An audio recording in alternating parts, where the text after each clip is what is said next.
Hello and welcome to my channel. I'm Michaela Peters. This is the morning edition with my huge cup of coffee. The weather is getting so nice finally. August, like I can leave the windows open and not be running the AC constantly, and this is when I'm incredibly grateful I don't live somewhere like Texas. Anyway, today I'm going to talk about how much the American healthcare system sucks, which like we all already know this, but I'm going to like very specifically speak to the current situation I've been in and like give some background as well. Because growing up in this kind of system, I had actually spoken to a Russian person about this a long time ago, and they're like, "Yeah, this is one of these like really weird topics because when somebody has grown up here, it's almost like they don't realize how terrible and weird the system is compared to other countries." Amen. You know, to share some fun facts about how much things cost. Whenever I go to a doctor's visit in Finland, it is always 28 euros and 80 cents. And okay, sometimes the cool thing about this is the only credit I'm going to give the US. Actually, this is a very fun one in case anybody wants to know this. Because I'm going to do a lot of like cost comparison stuff, but I'm also going to talk about like the current situation I'm in and the past situations I've been in. So, a lot of times if you have like good insurance, there's a lot of like cost of medication that becomes very cheap and in some instances is even completely free. I don't know why, but in the US, birth control is completely covered and is like $0 every time you pick it up. Maybe they think we have too many people here and they don't want more people in the system. In Finland, if you are above the age of 25, your birth control is not free anymore, and you need to pay something like, I'm trying to remember what it was for like a 90-day pack. I don't know. Like $40, which is not crazy, right? But it's like, the point is it's not free. So that's a difference. They have started doing in the US this thing, it's like Good RX, and it kind of gives you like a discount on prescriptions even without having any sort of insurance. And sometimes it can be cheaper than insurance, which would be a reason people are using it. Depends on the instance. But anyway, growing up, I knew that like going to the doctors was always bad. Like you shouldn't go because it's too expensive. And that's like the really crazy thing is you pay astronomical amounts of money for health insurance, but you're not really like even getting anything in return for it. And then there are certain events that you know, have to have health insurance for, like having a child. Not have to, but like you really should because it will be expensive, like having a child. In the end, I gave birth in Finland, and I actually recently submitted a claim to Blue Cross Blue Shield, which is the insurance I had in the US at that time, and it was like literally I paid out of pocket $363 to give birth in Finland. In the US, like I don't know, it's like 10 or 15,000, and a lot of times insurance will pick it up, but even in some instance you're probably going to pay 1,000. So that's just one of the things that makes me really grateful about giving birth in Finland, among other things, but mostly the not C-section. Like, that's the thing, you're not even going to have a positive medical experience a lot of times, and you're, like, paying tons of money for it. But yeah, I have talked now about how I've been on Accutane before. I feel like I should make a video about this because, like, when I was deciding to go on Accutane, I was really trying to, like, find examples of people who had been on Accutane talking about their experience. I keep saying one of the regrets I have in life is not going on Accutane sooner. I didn't go on Accutane until, like, my early to mid-20s and actually had to do 2 courses of it. But I remember getting those bills for the doctor's appointment, and it was, like, $300. And at this point, I'm on my dad's health insurance, and he's paying for it, which is lovely.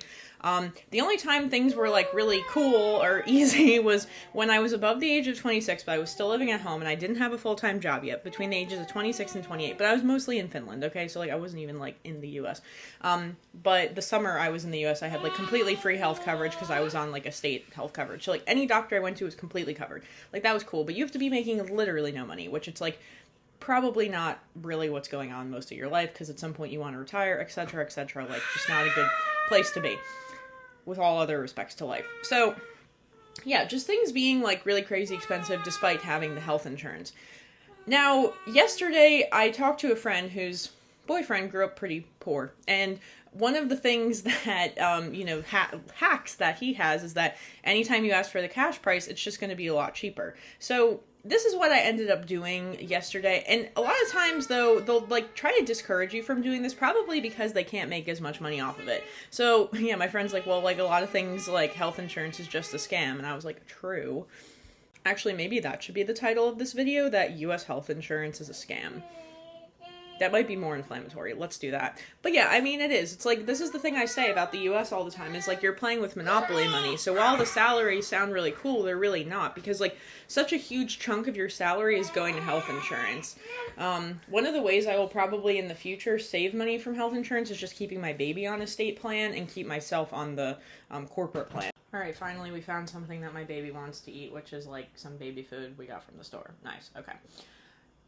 So, anyway, the instance that I want to talk about is like what's going on right now, more so, which is that, you know, I was laid off from a corporate job, which, like, you know, aside from obviously receiving a stable paycheck and that being great for budgeting purposes, the hardest part is losing health insurance. So we're going to talk about health insurance because to figure out what's going on with it today. So I immediately applied for like everything I was eligible for because, you know, I'm in a situation where like I'm a single parent. My income was okay, but it wasn't like stellar. There are some things that help me. Like I've had the same car since like 2015 and it's completely paid off at this point. Apparently people be having like $1,000 car payments these days and I'm super confused about what's even going on with that. Irrelevant. So I immediately applied to like New Jersey Family Care, whatever this thing is. It's unclear to me whether it's actually Medicaid or whatever, but this was the thing that I was on when I was like younger, and yeah, but that was during COVID. So with COVID, because of the emergency situation, you know, they were really just like pushing through applications. Right now it's a little bit different. The problem is the economy is getting pretty tricky and there are like mass layoffs, and it's just like, you know, the thing is, it's like I don't really want to go back to like, not go back, but like go work a job that's like a unskilled labor job, you know, like an entry level like cashier, whatever, because you're not making enough money. Like it's not, unfortunately, at this point in this level of education, right? Like I have a master's degree. Like it's not really like worth my time to go do that. And so this was one of the, you know, issues with unemployment recently where they're like, well, why can't you just go work the restaurant job? I'm like, I haven't been working that restaurant job. But anyway, so I applied for everything and New Jersey Family Care was one of them. So I should probably harass them today because, oh, it's Saturday. Just kidding. I thought it was Friday. Yeah, one of the challenges about being unemployed is you have no idea what day of the week it is, like ever. It's kind of like COVID, but different. Okay, anyway, so, yeah, I also, like, obviously there's a lot of stigma, too, and I'm like, I almost feel, like, ashamed interacting with society at this point because of, like, the weirdness of the situation, and, yeah. It's, like, nice having a break because I feel like I was running on empty, like, the whole year, but still, it's cool, whatever. I'm using this time to, like, do other things. But, anyway, so it takes 30 to 45 days, like, normally, for a, application to be processed. I have, like, a baby or, like, you know, child under 5, whatever, like, in the house, so that is one of these things that will help, like, speed the application along, ideally. The bigger problem that we're having now, because that, you know, that was a mini problem, is that now I have this swollen lymph node that is not doing anything on its own and is just worse, increasing in pain and inflammation, and it might turn into a situation where I have to go manually get it drained, which is going to be absolutely disgusting, and I don't want to think about it. But they put me on antibiotics at the emergency room. I had read online.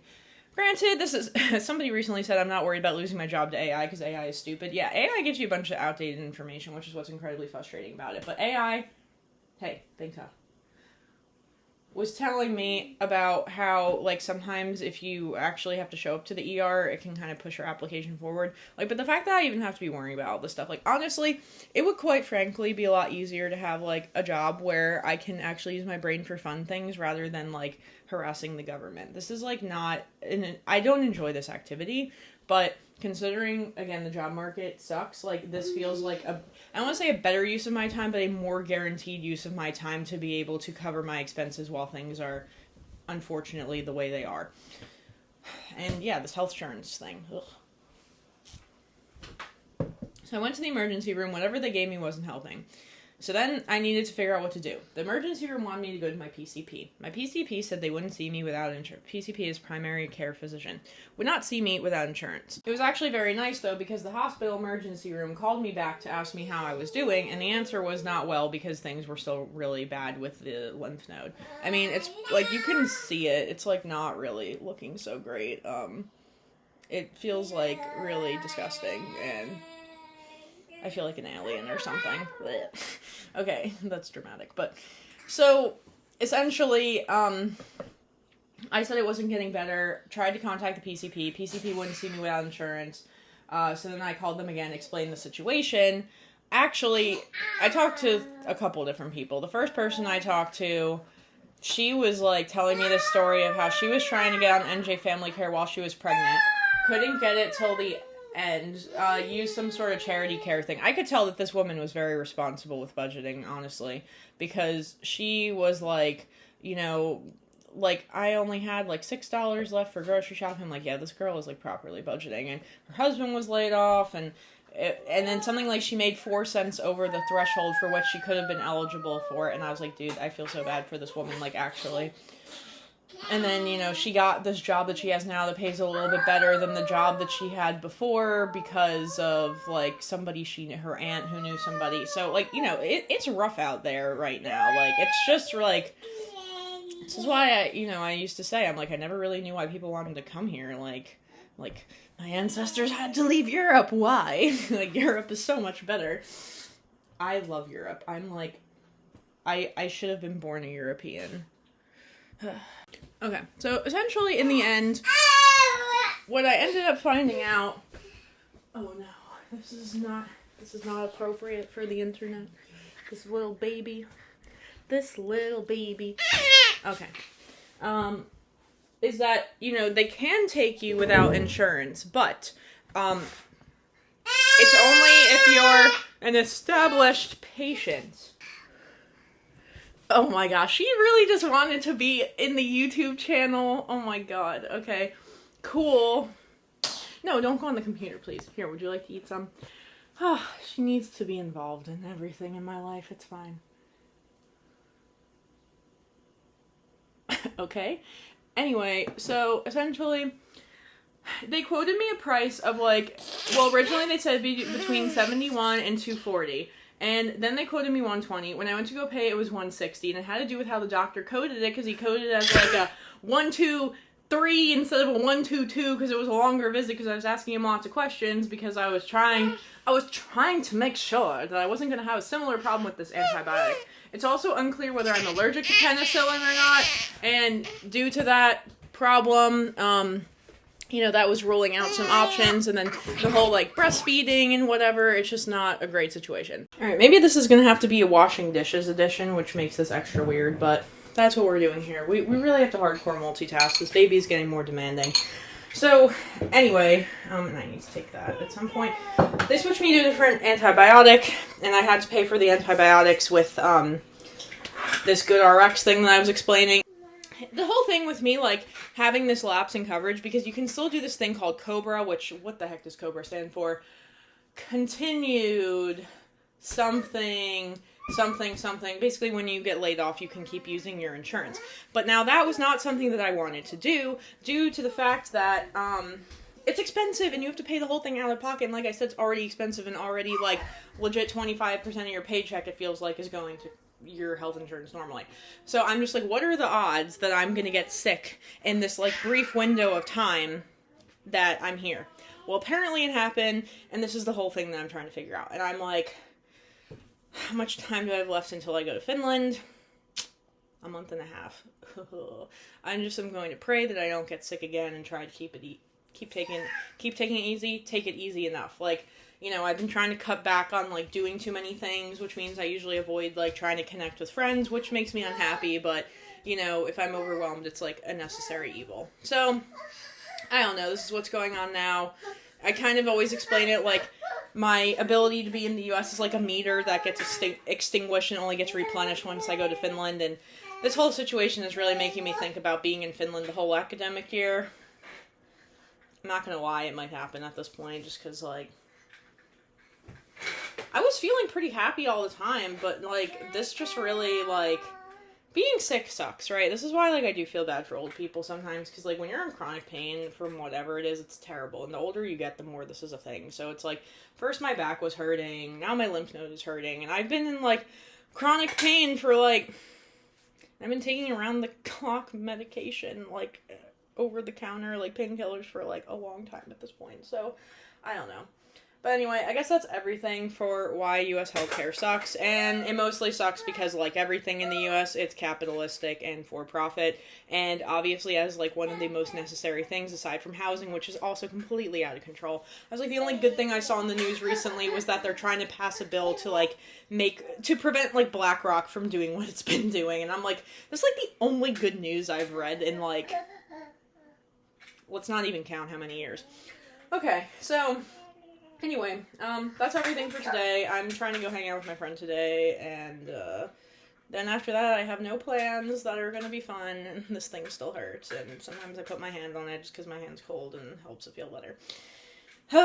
Alright, well, that's everything we have for today, and, you know, maybe you should watch this video if you think that the U.S. is so great and you want to move to the U.S., because right now it's getting harder to move to the U.S., and if you're actually good at making money, being in the U.S. could be cool, but most people aren't. So therefore, cut your losses and stay where you are. That's all I have for today. Until next time, bye.